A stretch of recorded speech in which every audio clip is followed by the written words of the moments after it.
తిరుగుబాటుకి నాయకత్వం వహించింది ఎవరు అని అంటే దిగంబర్ బిశ్వాస్, అలాగే బిష్ణు చరణ్ బిశ్వాస్. ఈయన నదియా జిల్లా నుంచి ఈ తిరుగుబాటుకి నాయకత్వం వహించడం జరిగింది. ఇక రఫీక్ మొండల్ ఇక్కడ మాల్దా ప్రాంతం నుంచి తిరుగుబాటుకి నాయకత్వం వహించారు. ఖాదర్ మల్లా పబ్నా అనేటువంటి జిల్లా నుంచి బెంగాల్ ప్రాంతంలో తిరుగుబాటుకి నాయకత్వం వహించడం జరిగింది.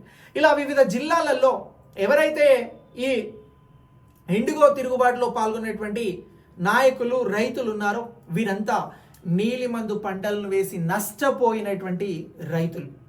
సో ఇలా ఈ తిరుగుబాటుకి వీరు నాయకత్వం వహిస్తున్నటువంటి క్రమంలోనే ఈ తిరుగుబాటు అనేది హిందువులు, ముస్లింలు, అక్కడ బెంగాల్ ప్రాంతంలో ఉన్నటువంటి వారంతా కలిసి, రైతులంతా కలిసి ఐక్యమత్యంతో ఈ తిరుగుబాటుని బ్రిటిషర్స్కి, వడ్డీ వ్యాపారులకి వ్యతిరేకంగా చేయడం జరిగినది.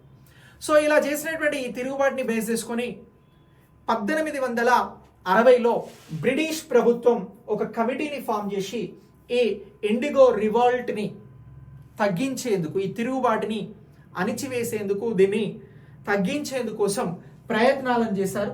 సో ఇలా ఈ రైతుల పైన దదోన్ అనేటువంటి లోన్ సౌకర్యాన్ని ఇచ్చి ఎక్కువ వడ్డీ వసూలుని చేయడం జరిగింది. సో దీనికి సంబంధించి రైతులు తీవ్రంగా ఇబ్బంది పడడం జరిగింది. సో ఇలా ఇబ్బంది పడినటువంటి నేపథ్యంలోనే ఈ తిరుగుబాటు అనేది విస్తృతంగా బెంగాల్ ప్రాంతం అంతా వ్యాపించడంతో ఎవరైతే నీలిమందు పంటలని బేస్ చేసుకొని పరిశ్రమలను నడిపేటువంటి వారు ఉన్నారో వారంతా కూడా నష్టపోవడం జరిగింది.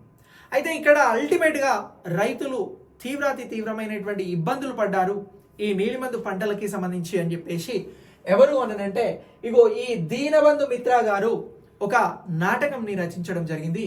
అదే ఏంటి అనంటే నీల్ దర్పణ్ అనేటువంటి నాటకం.